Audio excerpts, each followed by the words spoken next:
Welcome. My name is Baki Tezcan.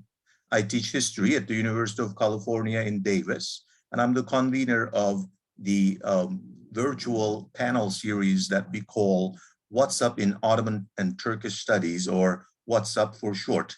This is the 10th one of it. What's Up is brought to you by the Ottoman and Turkish Studies Association and with the technical support of the University of California in Davis. I'm extremely happy to introduce a great panel today, and I owe a lot of thanks for that panel, especially to my colleague and longtime friend, Christine Felio, who teaches history at the University of California in Berkeley. She and I got a chance to talk every once in a while because we happen to live in the same town. So she was telling me how this is the 200th anniversary of the Greek Revolution, and she was involved in a panel at the Delphi Economic Forum. So I thought we should also contribute to the commemoration of the Greek Revolution as the Ottoman and Turkish Studies Association. And so she was kind enough to bring the people back together again. And today you'll see them.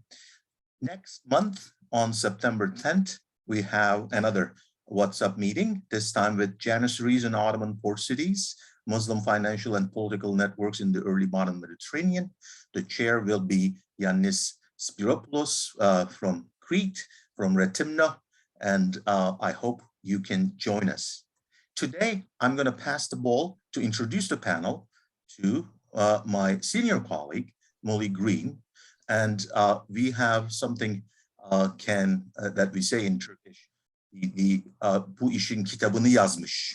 So, you know, she wrote the book on this, Greeks in the Ottoman Empire. As you can see, she wrote 3 books about Greeks on the Ottoman Empire: A Shared World, Christians and Muslims in the Early Modern Mediterranean, Catholic Pirates and Greek Merchants, A Maritime History of the Mediterranean, and then the Edinburgh History of the Greeks during the Ottoman era.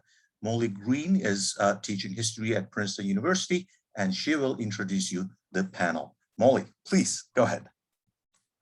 Thank you, Baki. It used to feel good to be someone's senior colleague, but as time goes on, it feels worse and worse. So I'd first like to introduce Professor Jamal Kafadar, the Vehbi Koç Professor of Turkish Studies at Harvard University. He needs no introduction, but I will give him one anyway. Probably the most important fact of his career is that he was my advisor when I was a graduate student in Near Eastern Studies at Princeton. And I came into Princeton to do the history of the modern Middle East. I was perhaps the first, but by no means the last, of all of the people, the many, many Ottomanists that he has trained. And in part, I think he's been able to do this because of his ability to make the Ottomans and Ottoman history so mesmerizing. He writes on everything from the conquest of the night, Janissaries, late Ottoman and early Republican Turkish historical writing, and of course, his beloved Evliya Çelebi. He's also a very engaged public intellectual, working hard, and it is very hard work, on preservation in Istanbul. He curated a number of films for the 2009 International Film Festival in Istanbul. Then on to Hakan Erdem, also an Ottoman historian and now retired from Sabancı University. He has written on, among other subjects, Ottoman slavery and the Greek War of Independence. And I just discovered today that he has written 3 novels, which is pretty impressive. Let me just say personally that I think that I'm just wowed by his article, Do Not Think of the Greeks as Agricultural Laborers, and I use it in all of my classes. Dr. Yannis Grigoriadis is the Associate Professor at the Department of Political Science and Public Administration at Bilkent University. He is Senior Fellow and Head of the Program on Turkey at Eliamep, that is the Hellenic Foundation for European and Foreign Policy. He has worked on different aspects of Greek-Turkish relations and the legacy of the Ottoman Empire, and writes not only about Greeks and Turks, but Palestinians, Kurds, and Alevis in Turkey. Last but not least, Christine Felio, to continue the silsila. She was my first graduate student, and it's funny that she lives in the same town as Baki now, because she and I are from the same town in Massachusetts. Christine is a pioneer in arguing that she was one of the first, that the Greek Revolution was also a vitally important event in Ottoman history. Sorry, I should back up. She is associate professor in the Department of History at the University of California, Berkeley. And she's also a pioneer in bringing the Ottoman perspective on the war, really for the first time, to a Greek audience. She did this with her now classic book, Biography of an Empire, built around the life of Stephanos Vogoridis. And she did many other things in that book now. And she has just come out with a new book, Turkey, A Past Against History, which has, sorry, it wasn't up to date, which has just catapulted her into the rank of full professor. So congratulations for that. Again, built around the life of an individual, Rafik Khalid Karay. Even though it just came out, I'm pretty proud of myself. I've already read it. It is a sophisticated treatment of the concept of dissent and muhalefet in modern Turkey, as well as a page turner. I can attest to that. It really is an incredibly exciting and readable account of the dramatic years around the birth of the Republic. And in my view, an outstanding explication of the continuities between late Ottoman and early Republican history in Turkey. So that's it for my introductions. Thank you, Molly. I'll take it then. I too would like to start with thanks to Molly first for her kind, generous words, and to the organizers, first of the Delphi Economic Forum, where we had an early incarnation of this panel with Şükrü as a fourth participant who can't be with us today, Şükrü Ilıcak, that is. And of course, to Baki for making it possible for the second incarnation, because at the first, we all felt that we did not have enough time to deepen the conversation and the discussion. And Christine, I think then, and Yanis maybe took the initiative for bringing us together again under the auspices of OTSA. And here we are. And I would like to thank the panelists for honoring me with this position of the chair. And I learned a lot from them through the years, reading their works, but also at our earlier discussions in May, was it? In May at the Delphi Economic Forum.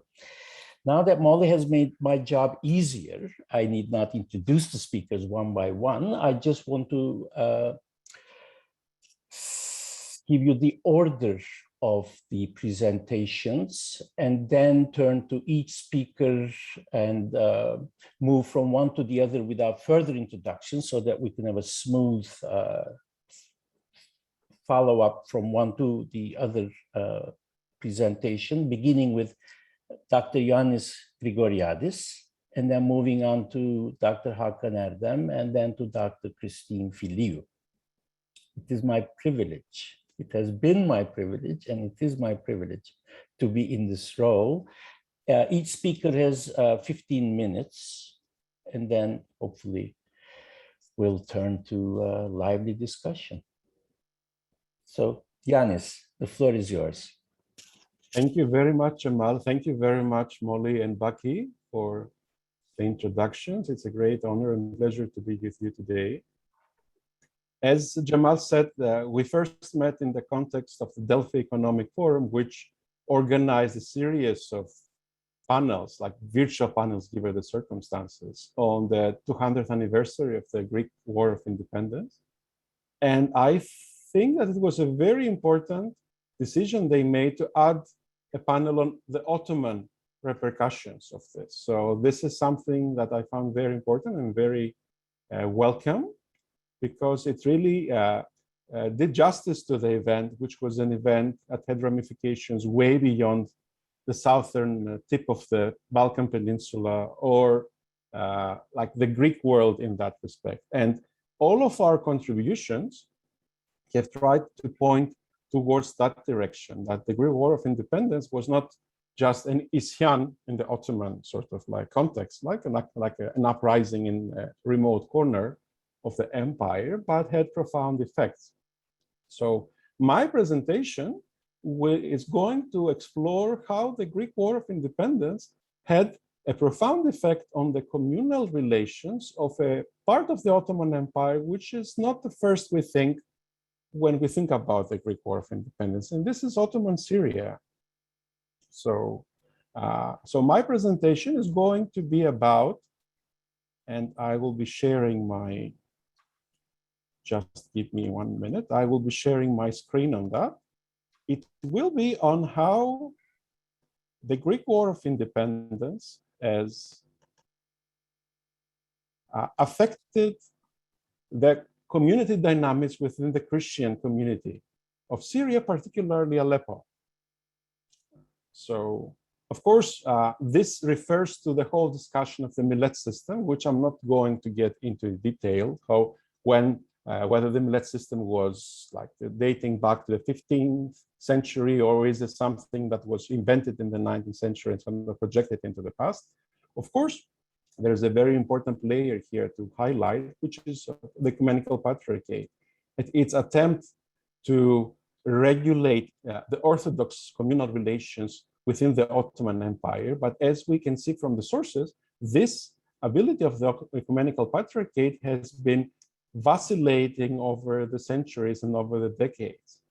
So in that respect, one can argue that while the Ottoman authorities tended to take a more neutral position in intra-Christian affairs throughout the Ottoman years, ever since the late 17th century, it turned out that the Ottoman Empire considered the Orthodox as more reliable and loyal compared to the Catholic population of the Ottoman Empire. So there is no more neutrality in intra-Christian affairs, and the Orthodox Patriarchate is considered to be more trustworthy. And this, of course, allows the Patriarchate and the Ecumenical Patriarchate in that respect to extend its influence in Ottoman territories that used to belong to other Christian ecclesiastical jurisdictions.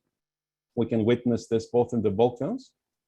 So when the Archbishopric of Ohrid, of Ahris, is dismantled, the same is happening with the Pech Serb Patriarchate. So the Orthodox Patriarchate expands its influence in the Balkans to unprecedented lengths. But a similar process is taking place in Syria. And of course, a central point in that respect is the city of Aleppo, a very important trading hub that hosted a very big Christian population. And of course, diverse Christian population. They were Armenian, Assyrian, and Greek Orthodox. And what makes, of course, Aleppo quite interesting is that under the special conditions that the French capitulations introduced in the late 17th century, there are intensive missionary activities that lead to the emergence of a Greek Catholic community. So a uniate community that has the external characteristics, sort of it prays and behaves as if it's part of the Orthodox Millet, but in practice, it recognizes the Pope as spiritual leader. This, of course, is facilitated by the fact that the important members of the Aleppo Christian elite community, like trade community, shift to Catholicism. And this raises a major concern, of course, in Constantinople. And given the fact that the Ecumenical Patriarchate is now able to appeal to the authorities as the most loyal Christian denomination within the Ottoman Empire, they're able to get them deliver some of their demands. So in the early 18th century, there is a very interesting appointment by the Ecumenical Patriarchate. A new bishop is established in Aleppo, and the Diocese of Aleppo is moved from the Patriarchate of Antioch that is based in Damascus, because the Ecumenical Patriarchate wants to establish direct control. What is interesting, of course, in that split in the Christian population of Aleppo is that there is a new discussion about the room. Some of the Aleppine Greek Catholics, like those who shift to the Catholic population, the Catholic denomination, they remember the last years of the Byzantine Empire when there was this discussion about the union of churches and the uniates, those who supported the union with the Catholic Church and those who opposed it. We know that there was a decision taken, a political decision by the Byzantine emperors to join the Christian world, and there was a union signed in Florence, which was not implemented because of popular dissent. But now the Aleppine Christians say that we are those who are the successors of those who signed that agreement. So we are the real room, because we represent the continuity with the last emperors of the Byzantine Empire who wanted to join the Catholic Church.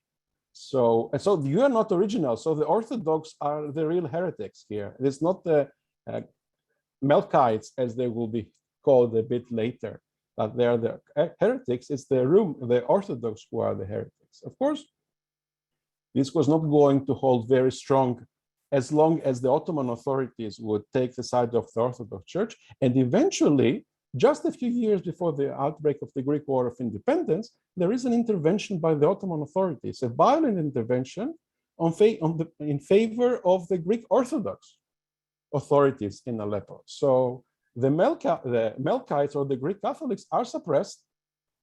And the big irony here is that they're suppressed by an Ottoman officer who would later participate in the wars in Greece, Khurshid Pasha. Is appointed as the governor of Aleppo, who has the order to suppress the uprisings of the Melkites, the Greek Catholics, against the local Orthodox bishop. And as we can see in the sources, and Bruce Masters has written extensively on this, when the new bishop arrives, and the new bishop is sent by the Patriarchate in Istanbul, and is not accepted by the majority of the local Christians, Khurshid famously asked them that, if you're not Christians, are you Muslims or Jews? If you're Christians, you must obey the Patriarch. You can't be Christians and not obey the Patriarch. So this is an interesting moment. Just before the outbreak of the Greek War of Independence, the Ecumenical Patriarchate has completely sort of subscribed, the Ottoman authorities have completely joined the cause of the Ecumenical Patriarchate in homogenizing the Orthodox Christian communities or the Melkite community in the Levant. Of course, a few years later, the war breaks out, and this proves a golden opportunity for the Melkites to turn the table against the Orthodox. Why? Because the Orthodox are now the traitors. The Greek Orthodox Patriarchate is no more the trusted religious organization of the Ottomans. They are the new traitors in that respect, and hence the Patriarch is hanged in Istanbul. And the Phanariots are responsible for all this conspiracy. And the Melkites have a stronger voice when they claim that we are the true room. Why? Because the Neo-Hellenic Enlightenment has introduced a new element of identity into the discussion, that we are Greeks. We're not Romans, we're Yunan. So the Melkites say they're Yunan. So the Aleppine Orthodox are Yunan, while we are the true room. So this ends up as a disaster for the Greek Orthodox community of Aleppo, that although it was not involved in the uprising that was taking place at the same time in the Peloponnese or in the Aegean Islands and in other parts of what is today Greece, they paid a very high price. So they lost all the privileges that the Ottoman authorities had confirmed to them just a few years before the outbreak of the Greek War of Independence. And most importantly, this led to the end of the Ottoman tradition of not recognizing other religious communities from the institutional point of view. So one can argue that the outbreak of the Greek War of Independence facilitated the recognition of the Catholic, Jewish, and eventually the Melkite Millet. So, and this, of course, Millet was led by an important figure of the Melkite community in the region, Maximus III Mazlum. So he was the person who tried to develop this argument in a more sophisticated sense that, we represent the uniates of the late years of the Byzantine Empire. So this is not a heresy. This is really the orthodoxy. Why? Because the Byzantine emperors had chosen to do this. So it is those who opposed the union in the 15th century that they were the heretics that eventually kind of dominated thanks to Ottoman support. So that's a very interesting twist of how, of course, things were understood later in the Ottoman and, of course, in the Greek context. Nevertheless, I think it's important, and I would like to conclude with this point, so we can have, I try to keep in time so we have time for discussion, that the Greek War of Independence had a profound and understudied effect on community dynamics within the Levantine Christians. We normally talk about the effect of the Greek War of Independence in the Balkans and the sort of the trigger effect that it had in the development of the Bulgarian nationalism or Albanian nationalism. But there was a very important influence in Ottoman Syria as well. This, of course, facilitated the rise of the Melkite community, particularly in Aleppo, but in other parts of Ottoman territories in the Eastern Mediterranean. And of course, this development marks the beginning of an end of a system that regulated religious diversity for a long time and could be substitute for competing nationalist movements. So in that respect, we can understand better through this transformation why different nationalist movements emerged in different parts of the Ottoman Empire. Of course, there are some interesting observations that I would like to make before concluding my presentation. It is that the Arabic-speaking Greek Orthodox populations of the Levant were never part of the Greek emerging community. So throughout the 19th century, while Turkish-speaking Orthodox populations of Anatolia and other parts, even in the Balkans, so the Gagauz community, for example, they were considered to be members of the Greek community, and there were intensive efforts, educational or political, to engage them with the Greek national movement. This was never the case with the Arabic-speaking Greek Orthodox or Melkite or populations of Lebanon, of Syria, of Jordan, or Palestine, and so on. So these populations have maintained a very interesting room identity up to date. So the word room is much more commonly used in Lebanon or in Syria to identify these populations. It's much more common and much more political compared to the discussion in Greece, whereby the distinction between Greek and Rum or Hellen and Romnios has acquired completely different dimensions, because it really refers to how somebody perceives modernization and whether we are fully fledged members of the European community, or we are Balkan or let's say Oriental to some degree. So most Greeks would understand the word Romnios as being part of the Orient, while the word Greek is being part of the West. So I'd like to conclude my presentation here. Thank you very much for your attention and look forward to our discussion. Thank you very much, Yanis. And our next speaker is Hakan Erdem. Hakan, the floor is yours. Thank you.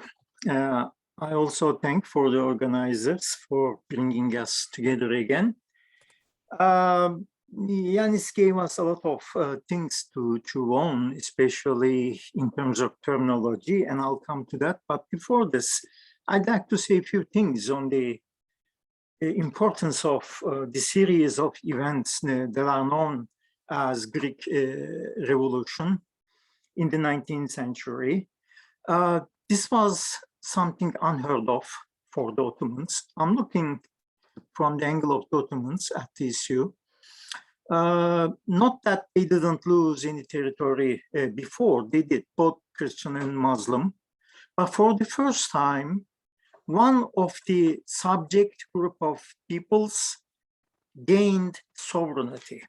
So this presented a very hard task for the Ottomans to make meaning of. You know, how could that be possible? How is it that our beloved Reaya wants to be independent, what a nonsense, etc. But such was the reality. And at the end of the day, they somehow managed to learn to live with it. So,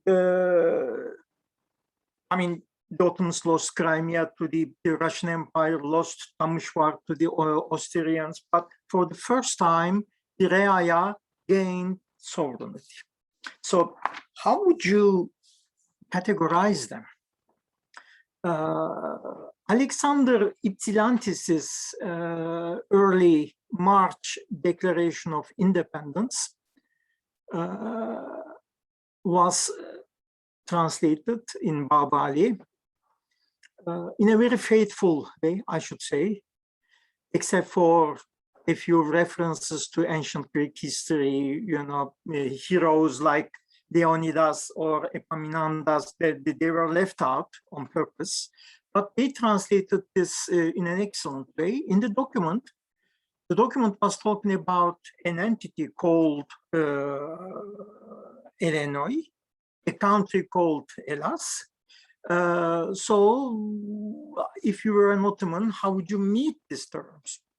You have your own room, you have your traditional Rumelia, but somebody is talking about Hellas and, you know, not Romeos, not Rome, but somebody is talking about Hellas and Illinois. So I don't exactly know how, but something comes up to the mind of a cheeky person, perhaps, somewhere in Ottoman bureaucracy, and they came up with the forgotten Arabic word Yunan, Yunanistan for the country, Yunani for people, Yunan for people. Ultimately, again, I mean, this is a corruption of Arabic corruption of Ionia.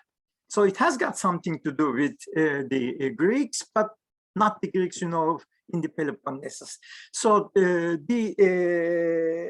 rebels, because I mean, the Greek War of Revolution was a revolution.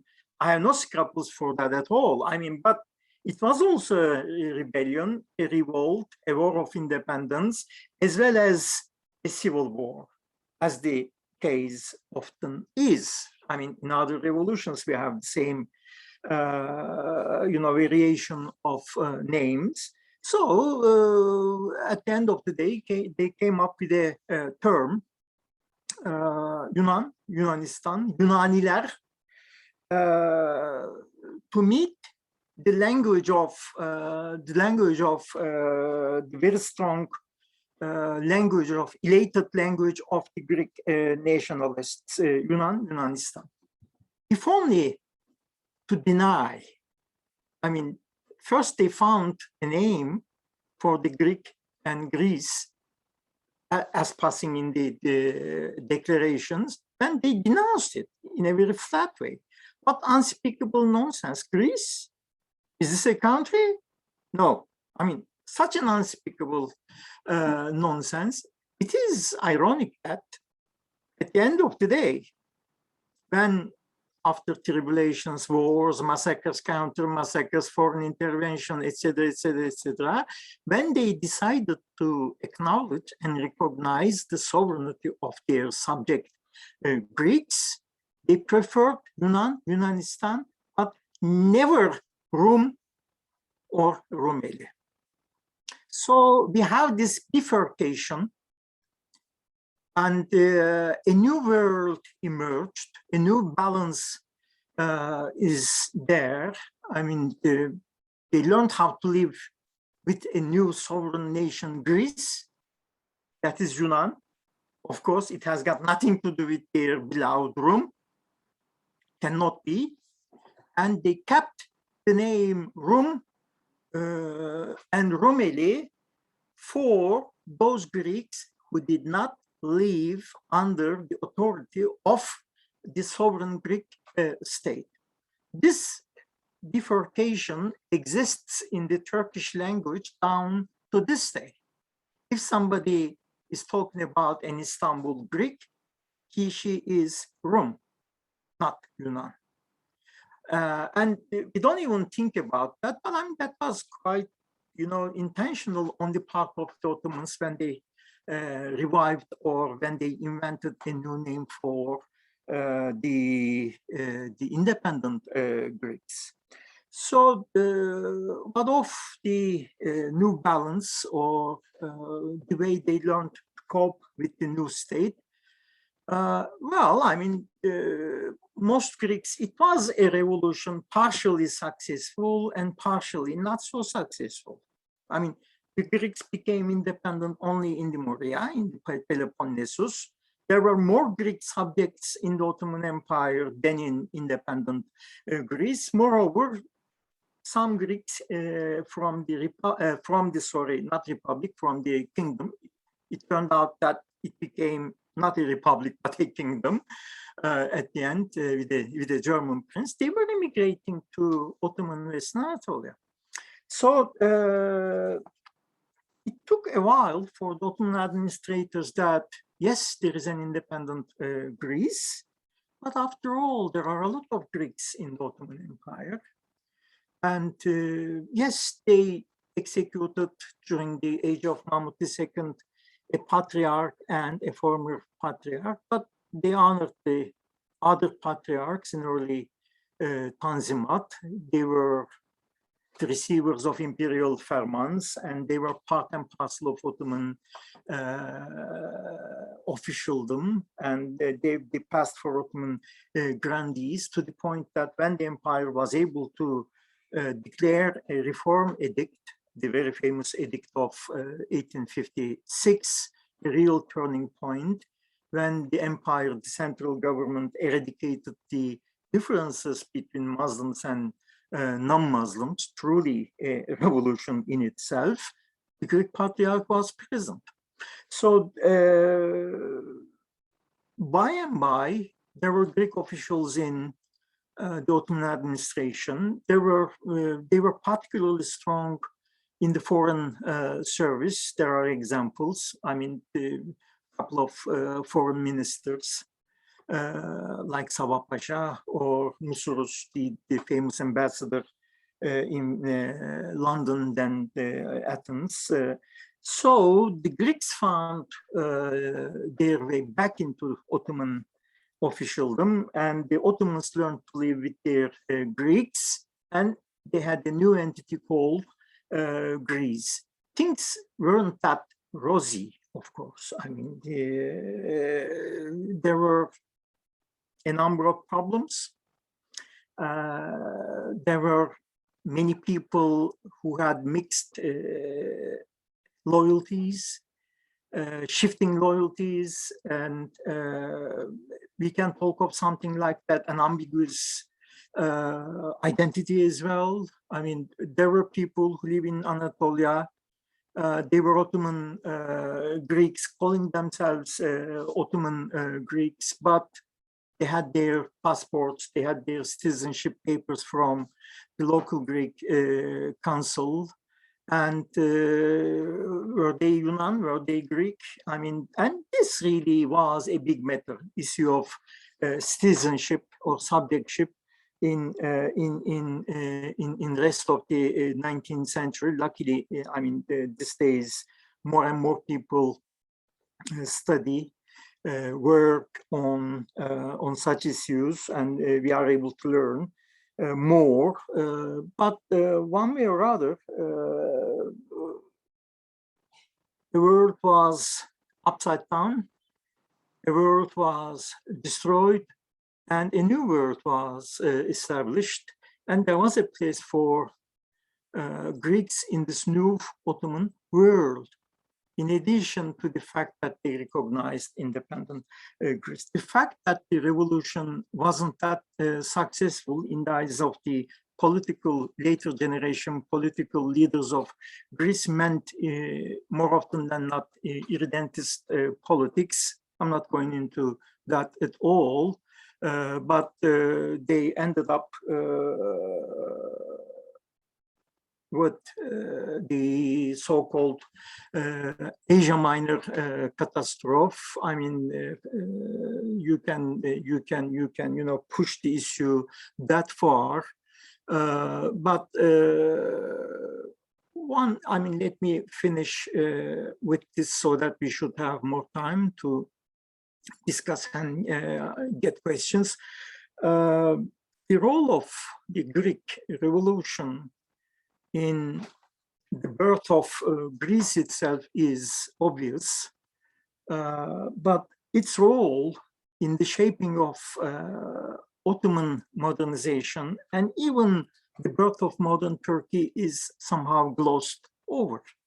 Actually, that revolution gave a good kick to the ancient Ottoman order, and the end result was a modernized Turkey as well. Okay, let me finish with that. Terrific, thank you. Everybody's right on time. And despite the fact we have a bit of a leeway with Şükrü Ilıcak's absence, but at least that reminds me of reminding the listeners to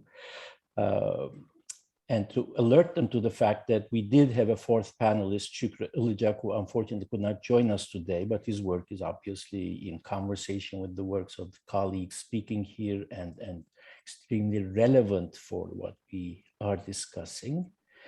And our third speaker today is Christine Felio, who now has the floor. I don't see her face on my screen. That's why I hesitated for a second, but it's just the strange happenings of the Zoom era. Christine, now I see you. Please I take am it here. away. I think I have to speak in order to be seen. That's how Zoom works, right? I see. Take it away. The speaker view. Thank you so much. I'm not sure who to thank first. I'll thank all of you, Yanis, for coming up with this idea in the first place, and Baki for wanting to continue it, and all of you for your contributions last time and this time. Baki and I came up with this title and didn't give it much thought, and I thought it actually merits somewhat of a reframing, because it's a subtle shift from the Delphi Economic Forum title, but actually has pretty profound consequences for how we're going to continue our discussion. The earlier title had been Ottoman Views of the Greek Revolution, which was a great title. And it was, framed for an audience interested in and informed by Greek national history. I don't think there's a single Greek in the world right now, in Greece or in the diaspora, who does not know that this is the bicentennial year of the Greek Revolution. And it has basically been the only thing in public discussion. I mean, until the fires and everything, historically speaking, it's the only thing happening in public conversation in Greece this year, to the point where some of us have started saying maybe people are fed up and they've heard too much, because everyone has come out with their perspective on the Greek Revolution. And to be honest, the Ottoman perspective on it has been taboo, right? And so the fact that we did that panel at all, and that they allowed us to do that panel in a Greek national context, was, I think, pretty path-breaking and threatening to some people. The Ottoman perspective, the Ottoman context, is not something that you want to emphasize in the Greek national story. You want to emphasize the vision, right? The premature, precocious vision for a Greek nation state, which then became realized. And the Ottomans were obstructing that and were ultimately overcome. It's, a classic story. We all know it. And it's been fascinating to watch in Greece how this has all been playing out, and that this sub discussion of Ottoman views, my book came out 10 years ago.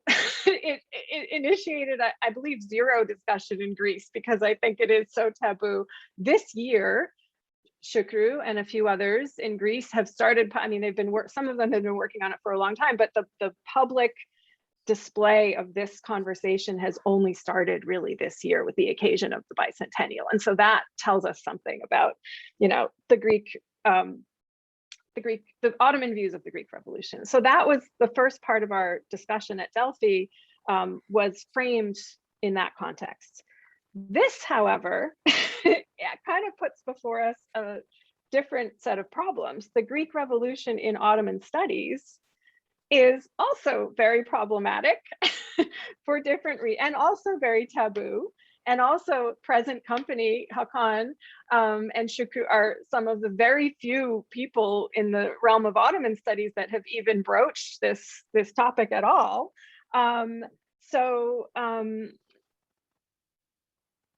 Here we are. I see that there are both Greeks and Turks, Ottomanists, right? There are people from all the different audiences, but let's assume right now we're talking in an Ottomanist framework.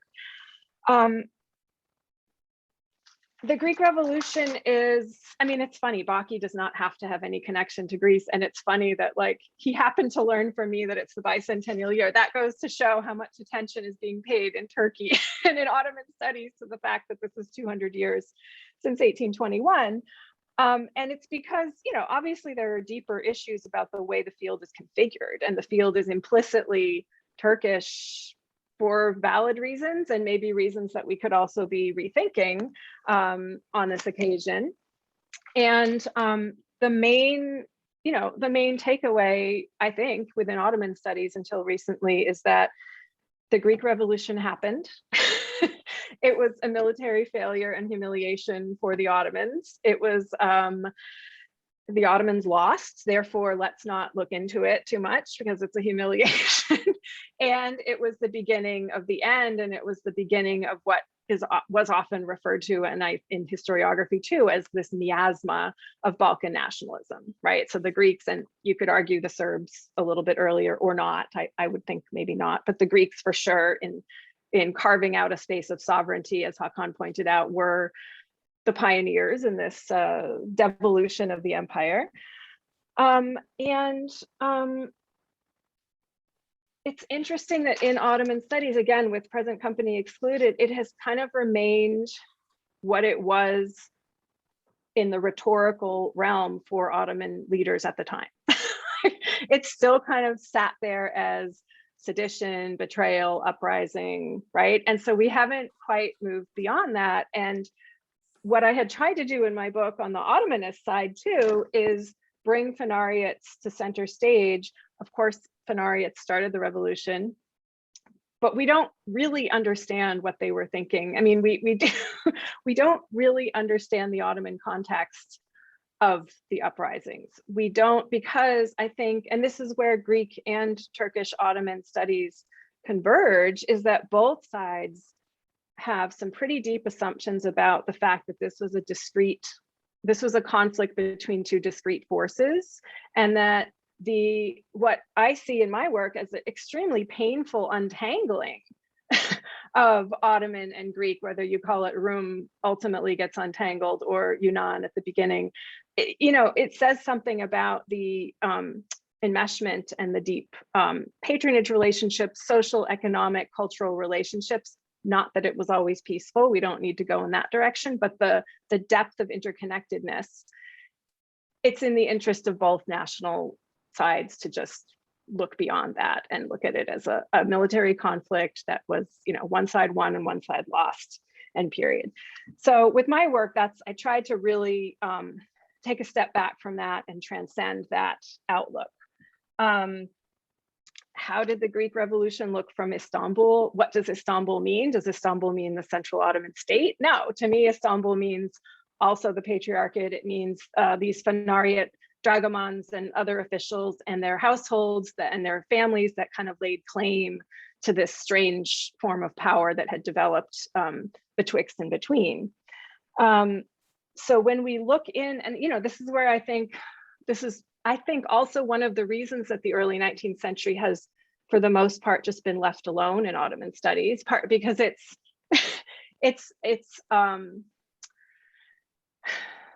chaos. And I have to say, I've been reading up again in some sources in the early 19th century, and I've been trying really hard not to make that supposed Orientalist judgment that things were chaotic. And at a certain point, I had to just stop and say, like, okay, at what point do we just concede that it really was chaotic? Like, it is really hard to find patterns in how people were relating to each other and whatnot. this then makes the question of who the insurgents were in the Ottoman context, what they thought they were doing, it makes it much more complicated and much more ambiguous, right?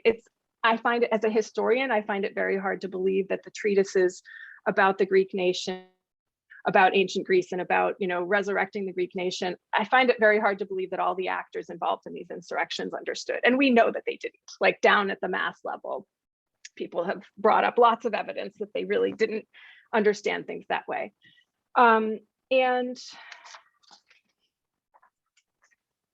I guess one way that we could sort of continue our previous discussion and open out into the Q&A is to think about the fact that what if we reframe the before, during, and after of the Greek Revolution in Ottoman studies and in the Ottoman Empire, and we focus on the improvised nature of Ottoman governance, really since the 17th century, since the Capitular Restoration, right?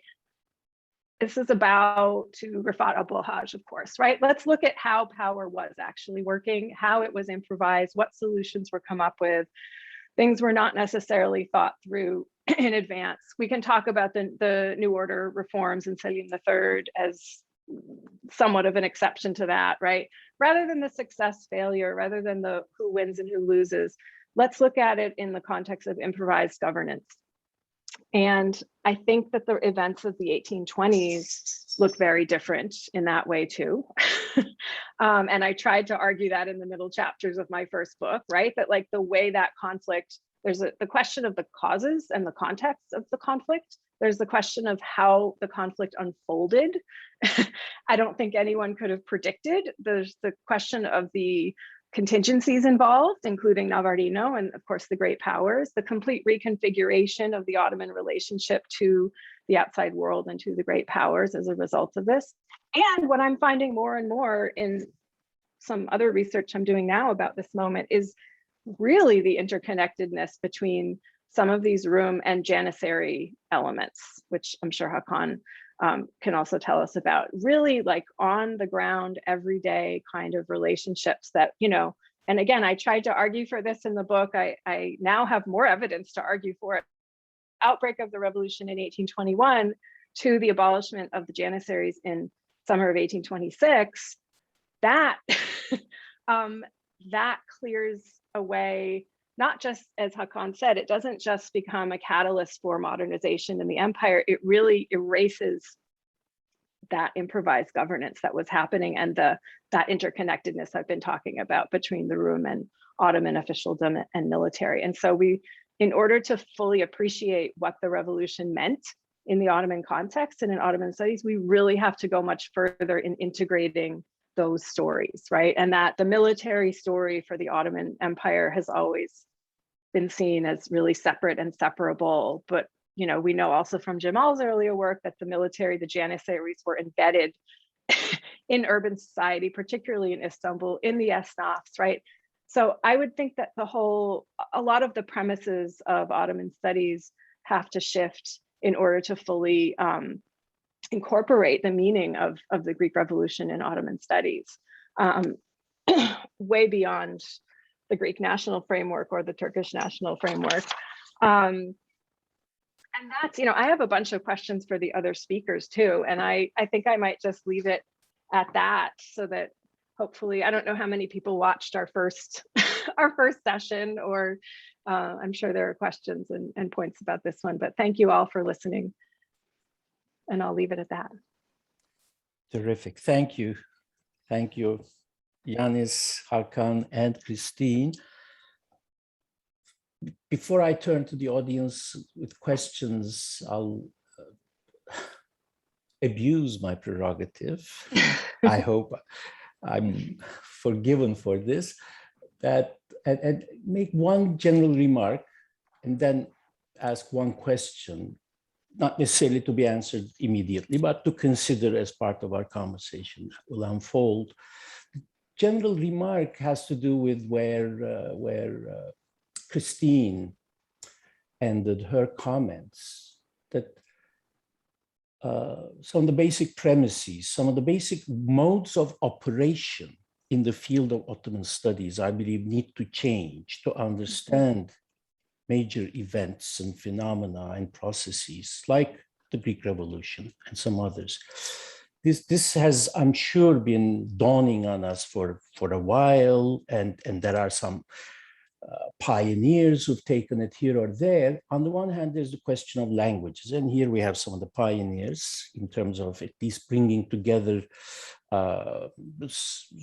mainstream, so-called, even that word could be problematized, Ottoman studies languages, by which one normally means Al-Sine Selase, the three major Islamic community languages, and bringing together some of those with Greek, if not others, that already has been an important step and yielded a good many important eye-opening works.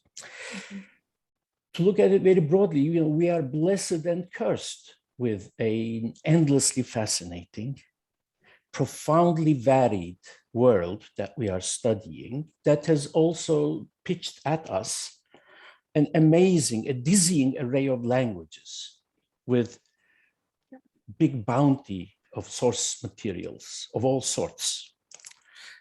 And the field has not ever really structured itself accordingly for various historical reasons that we can also study on their own and understand. The field has not structured itself accordingly and now is trying to make adjustments. So there's a question of languages. We definitely need to create, I believe, new cocktails of linguistic skills in conversation with one another, ideally. There have always been people who did look at Greek or Bulgarian or some other Slavic or Arabic or Caucasian language sources. But the trick is really a bit more than that, to bring them into conversation with one another on a regular basis and to make cocktails, to make workable cocktails of these linguistic skills. And it's more than a matter of linguistic skills. I remember the last time I was in Junda for the summer school, I was there with Yorgo Dedes, whose name I see here. And we were on the boat going on the backside of the island and looked at some structures.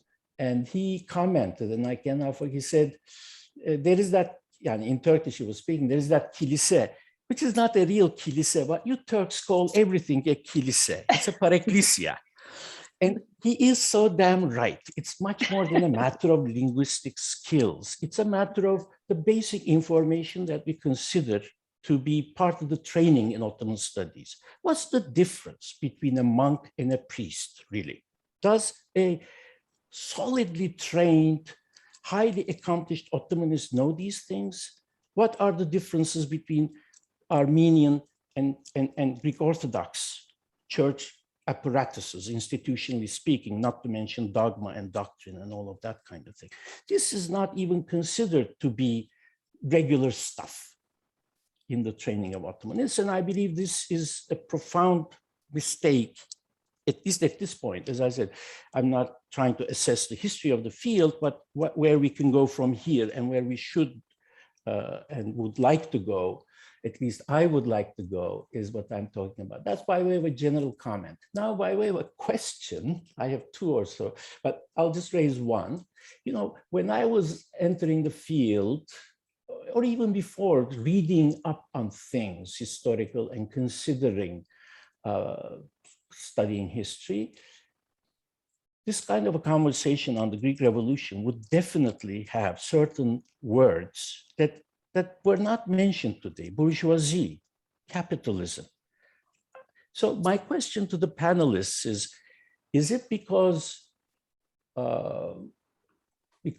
the evidence base for that kind of analysis is now significantly different, that we moved very differently, empirically speaking, or is it because those explanatory frameworks do not serve us well? But have we discussed this, or are we, as we generally do in Ottoman studies, abandon paradigms and abandon analytical frameworks without much debate, which I think is another serious mistake? So I wonder how you relate the panelists to the literature of the 60s and 70s, to characters like Trajan Stoyanovich or Nikolai Todorov, to whom Abba merchants were the makers of Bulgarian nationalism, if you recall, or among the most significant makers, so on and so forth. I'm sure my question is clear. Perhaps we can just start by getting your response to this while I collect questions on the chat box. Yeah, Christine? Yes.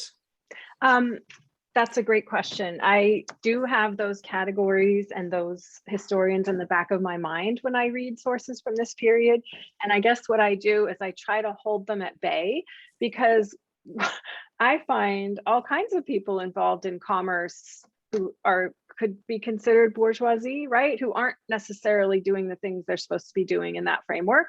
When it comes to, I have found, I think so far provisionally valid, the Todorov argument, or the Marxist argument that Bulgarian nationalism, although that was a different animal, right? The move for an autonomous Bulgarian church, let's say mid to late 19th century, was partly a result of the vacuum left by these Greek merchants who had all those janissary, like I think it's also the Greek and janissary connections in the trade routes that were eliminated and cleared a space. Bulgarian speakers, and I can say that based on my sample from my first book, before 1821, before the 1820s, if you were a Bulgarian speaker and you were ambitious and you wanted to get to Istanbul or have some glory of any kind, you learned Greek and you became Hellenized. Otherwise, you stayed there, you were a dairy farmer or a livestock farmer, and you just stayed in your little area, right?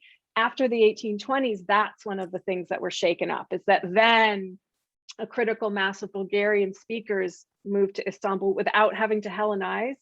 And then we get the emergence in the 1830s and after of a Bulgarian colony in Istanbul that is then in close proximity to power and the patriarchate, and then they can butt up against each other and try to carve out a space. That kind of structural analysis I do see. But that kind of mechanistic, I mean, again, I guess I just keep that suspended because I don't want to make assumptions about the behavior and what was going on in the heads of these merchants, because the ones I see, again, in this other research too, are not necessarily involved in those kinds of networks that are leading to the Feliki, Etheria and whatnot. So that would be my answer. Yes and no, basically. Thank you. May I? Yes, Hakan, please. Yeah, actually, if I may chime in. Christina was talking about Feliki Etheria, and it's a good point to pick up. Well, I mean, on the surface of it, these guys could pass for commercial bourgeoisie. All of them were merchants, and they were so instrumental in establishing a secret society, an enlightened secret society. And it's entirely possible for us historians to construct an account and giving a very primary role to the bourgeoisie in the Greek Revolution. I mean, just tell each other's tales, etc. But I mean, may I gently remind you such a basic fact that the Ottoman Greeks dominated Black Sea Mediterranean trade from ancient times onwards, and from time immemorial onwards, and they enjoyed the privileges of being the most favored merchants under the Ottoman flag. And if they support the revolution, they dynamite their well-being. And so why should these people be revolutionaries? And now we know that, I mean, thanks to research, level of Greek foreign trade could not reach the same levels of, say, 1810 up until 1870s. This was such a backlash. So probably because of such, issues, it's difficult to pass a judgment and create an argument for any one group this or that. I mean, you can have a similar, the argument for the role of enlightened nationalists, and more often than not, they overlapped with the bourgeoisie. But how influential were they? I mean, so yes, I mean, there are these ties, Cemal, especially if you are keen on to follow the cues. But the Greek Revolution was, I think, none of the above. Perhaps an amalgamation of all. Perhaps there are other issues we have never touched at this, meeting. They played a part. I mean, for the Ottomans, it did not make sense at all. It was not something rational. And if you were Ottoman, then you would give some credit for this thought, because it was not rational. So human beings sometimes are not rational. Could I ask a question to Hakan, actually, yes, in earnest? Go ahead, Because I thought it was fascinating when you were talking about the translation of Ypsilantis's declaration. And I wonder, do we know who translated it? No. Because I see that I would imagine it was actually one of these Phanariot guys who is creating the vocabulary for the Ottomans to understand this event. I think it's a high probability, but I don't know. So that would be fascinating to figure out. Well, yes, I mean, I tried a lot, but it is difficult. I mean, the chances are that it could be Muruzi still at this time, chief dragoman. But I mean, I have no hard evidence for that now, unfortunately, no. Yeah, that's great. Anyway, thank you. Yanis? Yes, I would just like to share a couple of thoughts on this very important issue. I think even in the case of Aleppo, it becomes clear that elites matter. So the rise of the Melkite community is due to the fact that a very significant part of the Christian merchant elite of the city chooses to join French interest and sort of like engage with the Catholic Church that is sponsored by the French state in the late 18th century Syria. So this is a fact. But on the other hand, to understand the dynamics of the Greek War of Independence and modern Greece, we need to go beyond the elites. And I think a very important point to understand this is how strong the room identity of the citizens of the modern Greek state remained at the bottom level. So this whole idea of Hellas and Hellenism, it took many years for this to strike roots. And to some degree, I think that it's called the Zambelius-Paparigopoulos scheme, trying to bridge ancient Greece and modern Greece through the Byzantine Empire, not against the Byzantine Empire, which was the original idea, very much attests to that need to reconsider the role of the agricultural population, the lower middle class that was not involved in this grandiose sort of scheme of reconstituting Hellas through the instruments of the Enlightenment. Okay, thank you. Molly, did you want to speak on this point specifically? Yeah, I'd like to speak to your general question about the bourgeois, and then if I could sneak in a couple of questions. I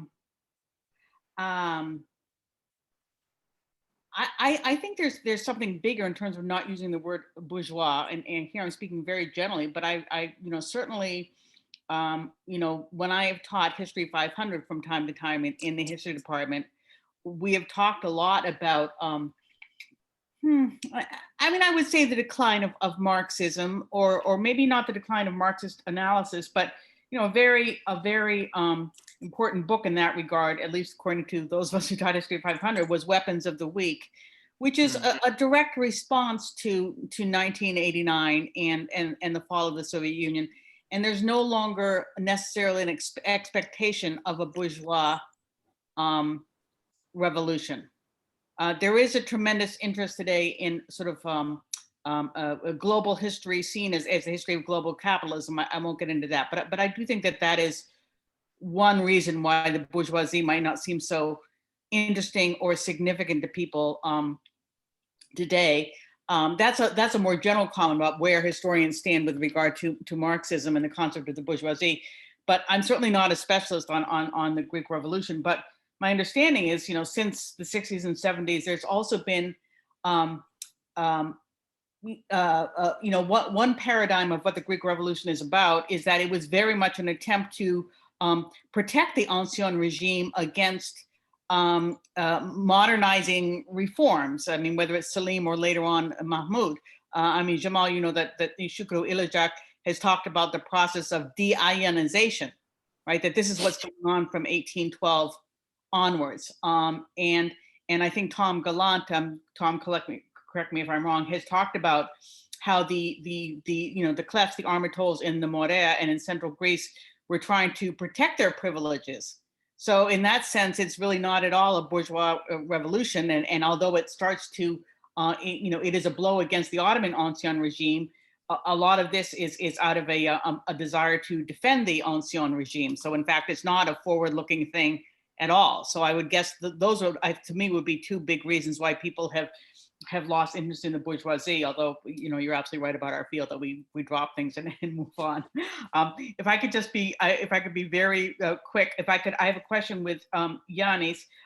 Why is there this intervention in 1818 by Khurshid Pasha? Like, what's going on in that year? And you seem to be comparing favoring Catholics versus Orthodox. You seem to be comparing or including Serbs at the end of the 17th century and Catholics in Syria. But the Serbian thing isn't Catholic unless you mean that because they retreated to the Habsburg Empire, they were kind of seen as Catholic. But after all, it's not the same thing. So I was curious about that comparison. And then very quickly, when Christine talked about the taboo of the Greek Revolution, I think there's even more than that. I mean, I'm really curious because I'm working now on Thessaly. I'm very curious that Turkish scholars generally, present people accepted, don't write about the Balkans beyond the early centuries, right? Beyond the centuries of the conquest, like the city of Yenişehir, today's Larissa. Greeks don't write about it because it was a heavily Muslim city during the entire Ottoman period. But then Turks don't write about it. As far as I can tell, they'd rather write about Antep or Bursa or even Aleppo. They're not going to write about Larissa or Yenişehir because it's not seen as part of Ottoman history, I guess, because it became part of Greece. So that's just I'd be interested in your view on that, Christine. Okay, talked long enough. Can I Yanis? answer? Oh, Yanis, go ahead.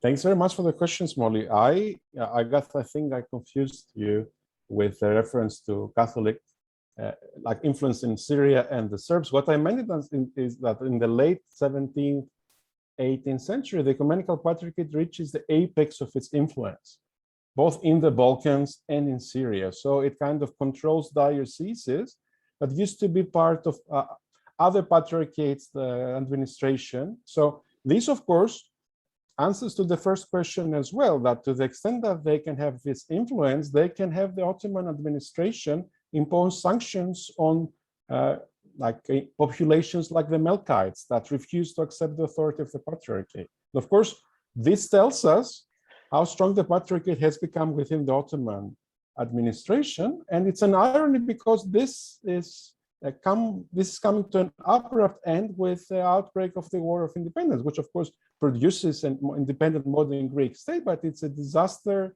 from the point of view of Greek influence within the Ottoman administration. As Hakan mentioned, it will take many years until the Greeks will regain the influence they had in the economic and cultural life of the empire. Got it, thank you. And 1818 and Khurshid Pasha? Yes, it's interesting because then he is appointed to the Tripolitsa. And he's involved in yes. Which actually makes perfect sense, right? Because he's still defending the patriarchate, right? Yes. The patriarchate is on the Ottoman side. And so he's defending it against enemies in Syria, and then he's defending it against insurgents who have broken from their own community, right? So it actually, and that's what I wanted to say too, is I think several studies are warranted on that short moment, 1818 to 1821. that's the moment that Hanedana Arba Kanunnamesi was promulgated, right? That there's this funny, that something is going on with the relations between the patriarchate, these phanariates, you know, these Orthodox communities and the state. And it's maybe in the context of this deionization, right? This attempt to recoup central power, maybe not. It might be actually the chaos that we hope it's not, but it might just be this like irrational patronage. Halet Effendi is very involved in it, right?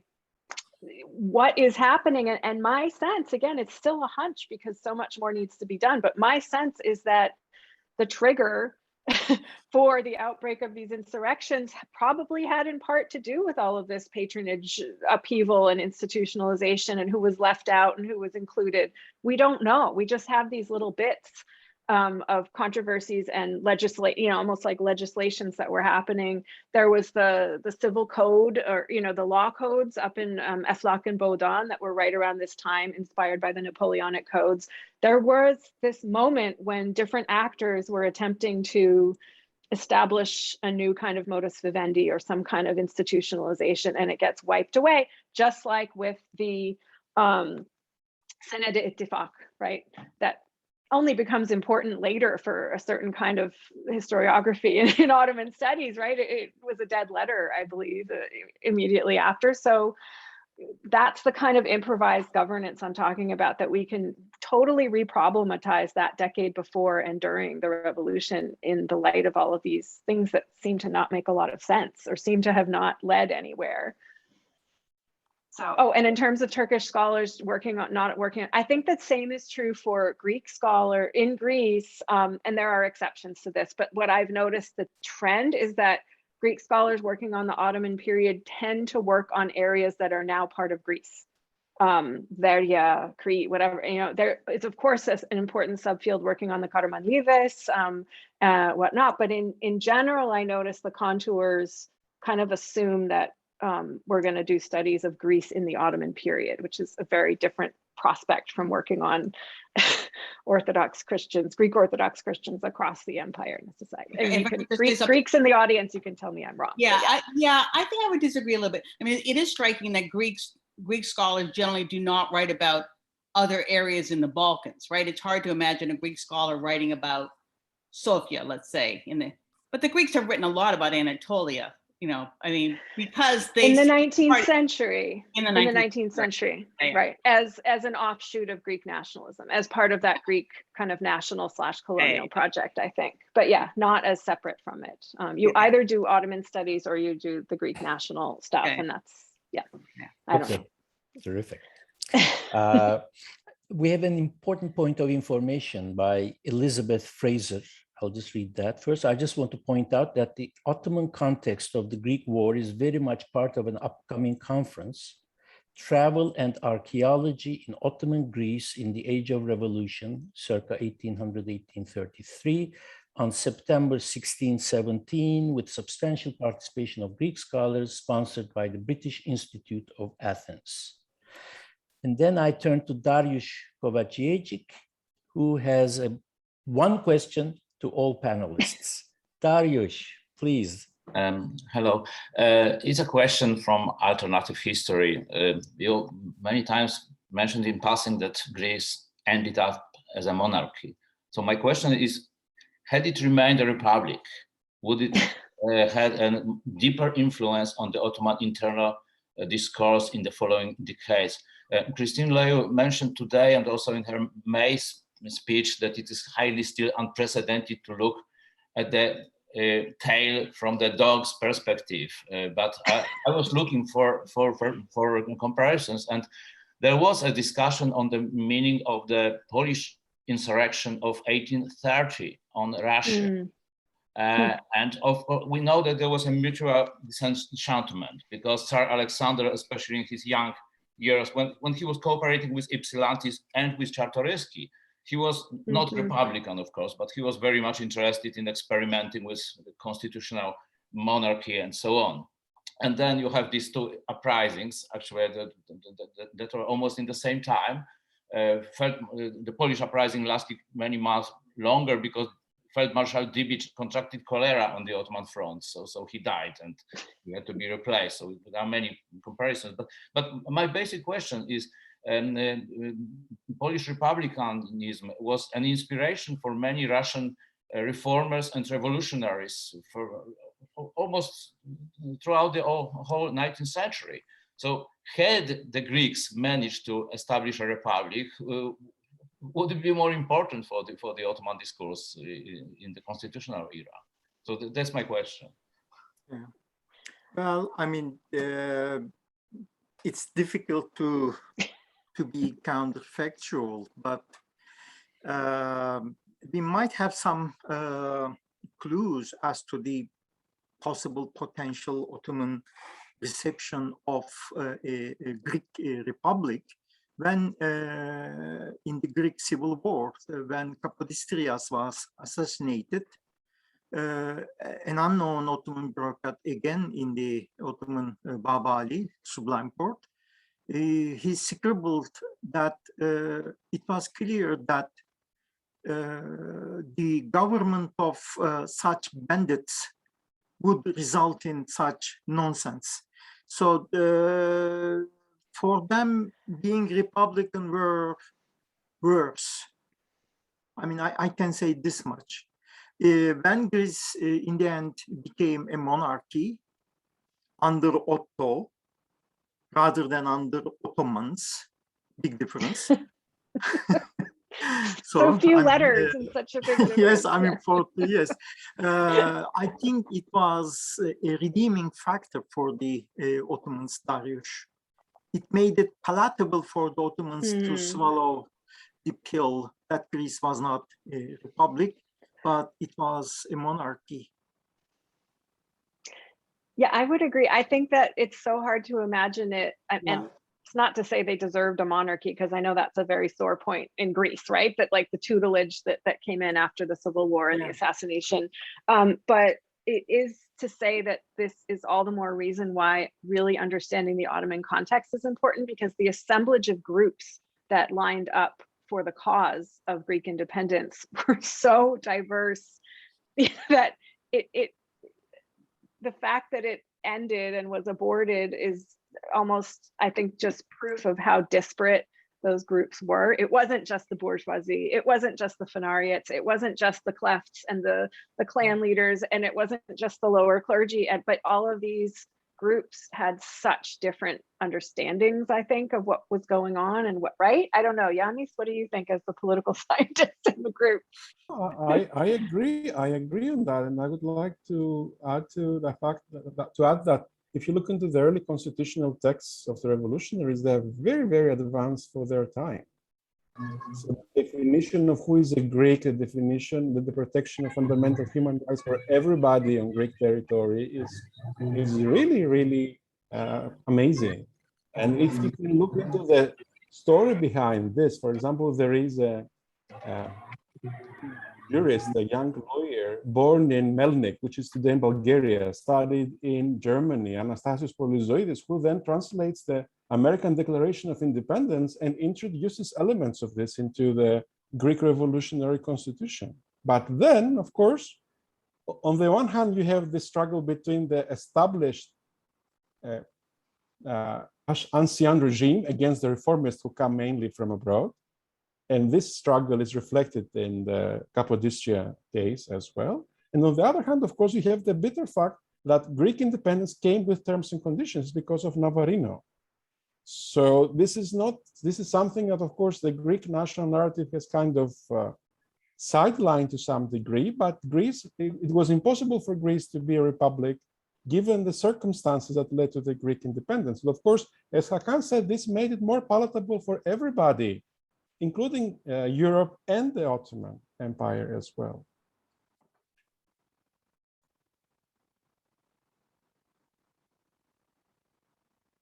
Cemal, we don't hear you.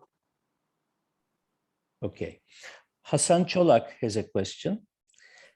I know that this is not really central to the research agendas of the speakers, but I wonder how they evaluate the role of the Feliki Etheria for the Greek Revolution and how the Ottoman administration perceived this secret society? Well, I mean, it seems that they didn't attach too much importance to that secret society at all.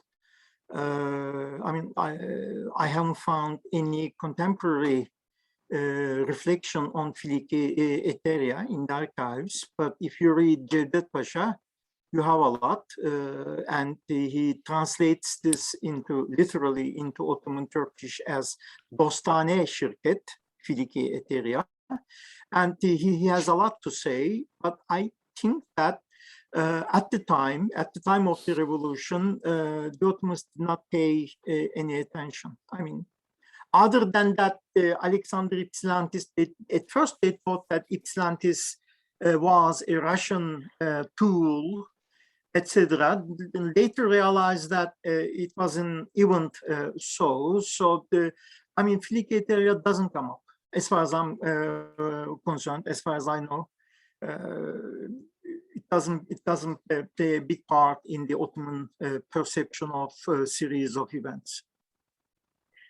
Even Vogarides does not mention it by name when he reflects back. He says, I was invited by Ypsilantis and the others to take part in their apostasy, and I refused. So clearly there was a verbal, there was verbal circulation of what was going on. The extent to which it was really framed around the Feliki Etheria, I mean, it's become such an institution now in Greek national history, right? That it's hard to understand what people, if that name meant anything and that name was actually used broadly, but definitely I think there was a verbal circulation of that idea.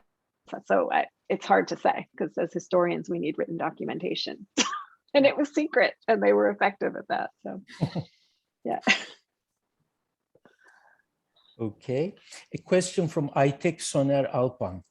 First of all, I would like to thank the speakers for their presentations. One of the unintended consequences of the Greek Revolution was the refugee question, an everlasting issue for Greece up until today.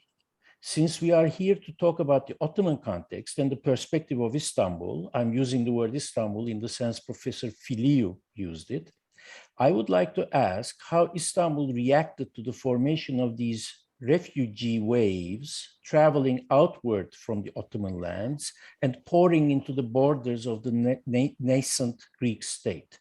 A question to all panelists. Thank you again. Refugees leaving Ottoman lands going into Greece?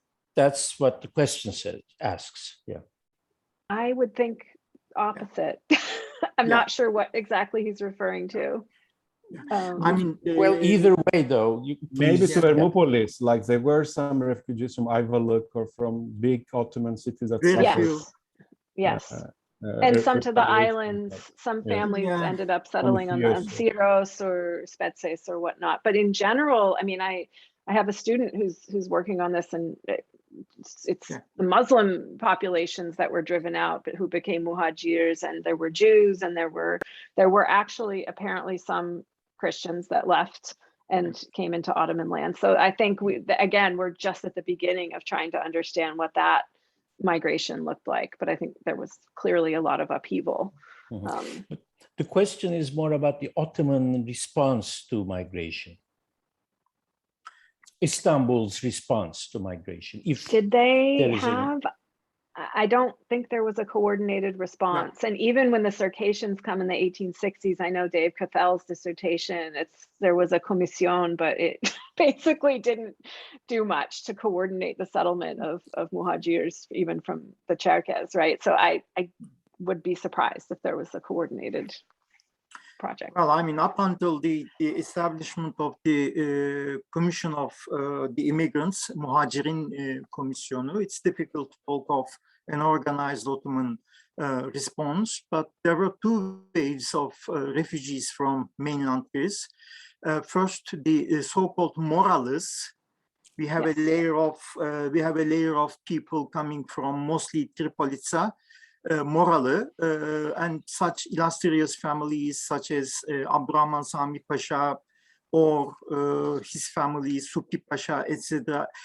Some of them reached Egypt, then came to Central Ottoman Empire, but it is difficult to talk of a big entity. Then we have Greeks in the years, not in the immediate aftermath of the revolution or during the revolution, but after the Greek state was declared, there were many more Greeks, especially from the islands, reaching Western Anatolia and establishing households there. So at this, and of course, however, I should perhaps be more clear, we also have involuntary refugees in the shape of slaves from Greece.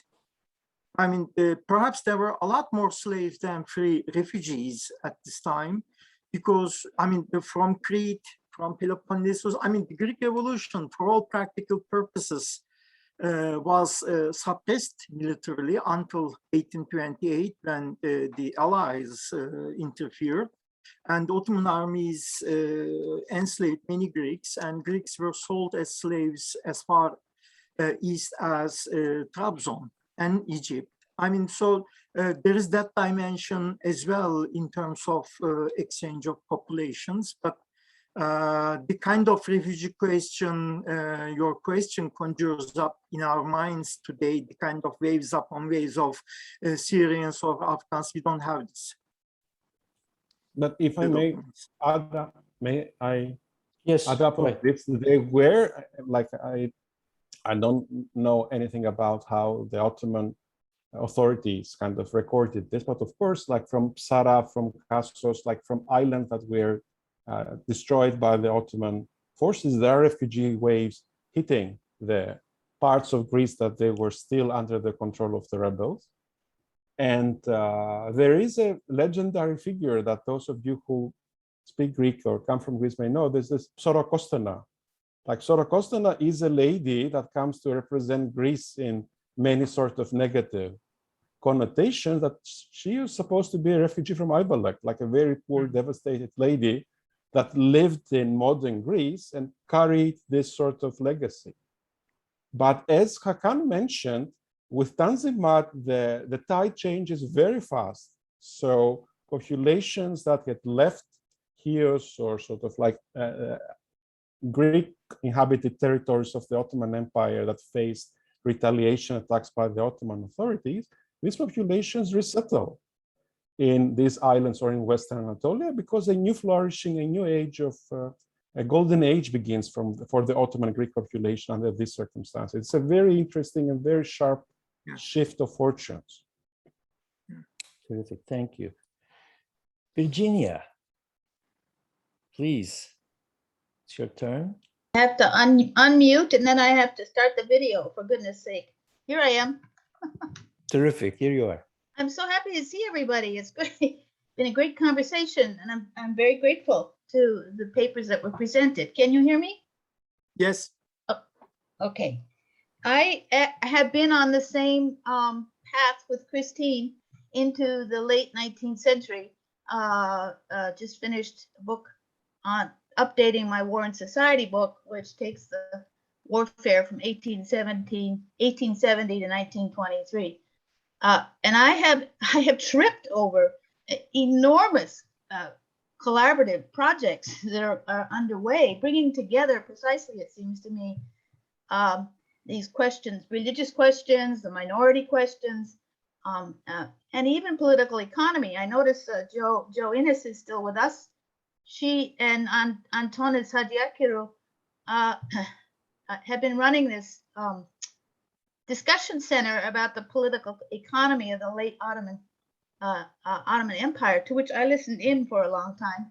And she and I both shared chapters of current work to try to help out with that discussion about what happens to bourgeoisie and capitalism, or when they're all looking for this young group studying mostly the Jazeera and Syria and Iraq and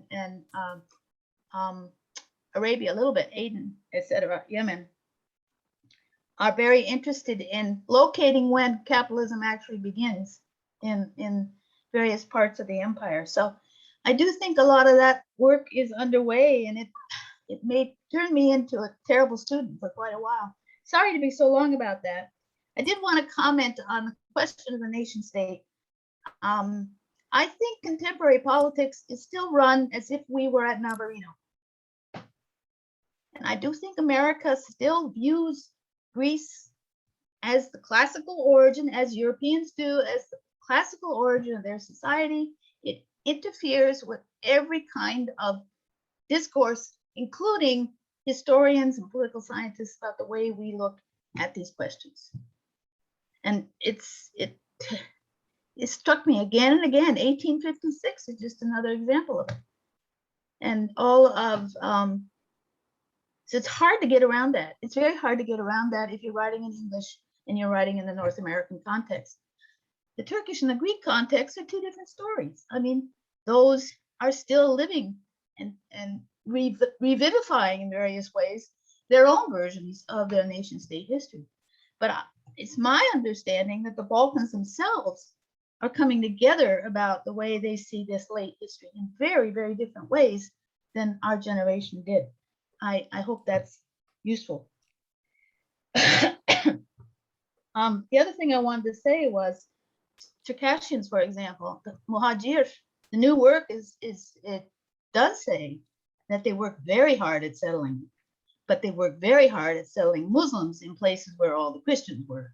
So it reaffirms the kind of push to remove certain populations from certain areas. And I think that will help us out a lot. I think learning a lot more about the Hamidian period. And this question of subjecthood, which many, many, many people are taking up.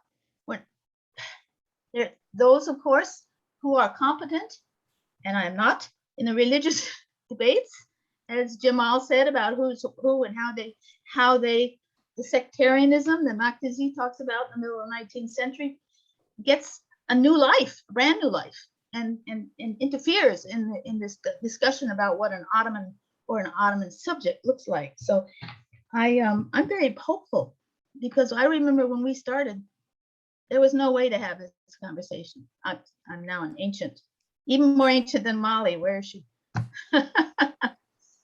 So just a comment. Thank you. Thank you, Virginia. I know Baki has been patiently waiting with some question or questions of his own. Would you like to raise them, Baki?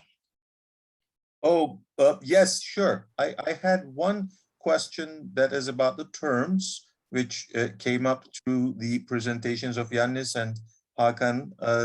Hakan was saying they first introduced this Yunan term in this translation, but Yannis's presentation was suggesting actually it was introduced a little while ago, and I'm just wanted to ask, so is it possible that the translators of that declaration actually thought of the use of Yunan in the Melkite context and then picked it up and put it there? So in a sense, the way in which we call modern Greeks who live in Greece today in Turkey comes from originally a Catholic Greek usage. Is that what I am understanding? So this is very specific. And then something a little bit more general about Rum, and this is actually also will involve Jamal Hocam, you, Rumi.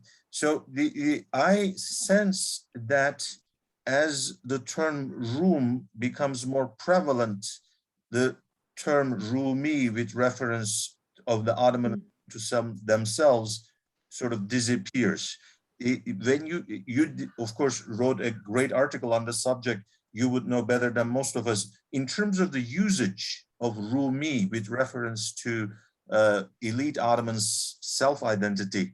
Were you able to find references in the 18th century, or does it already sort of disappear in the 18th century and Rum becomes more prevalent maybe? And if actually, this is not just for Jamal Hoca, Rum, is it in usage in Ottoman Turkish with reference to Greek Orthodox by Muslim authors before late 18th, early 19th century? So can we think about use of terms and rise of community identities, nationalism, etc., in some sort of relation? That is my specific question. And then more generally, I would wonder, because all presentations touched on how both Christine and Hakan emphasized how the Greek Revolution was so significant for the Tanzimat and the transformation of the Ottoman Empire that opened the way all the way to the modern Turkish Republic. The fact that Tanzimat didn't happen in the part of the Ottoman Empire that became Greece, how did that play out? Did Greece continue certain old regime traditions more faithfully than the rest of the Ottoman Empire at all? Or did Greece have its own sort of Tanzimat somehow?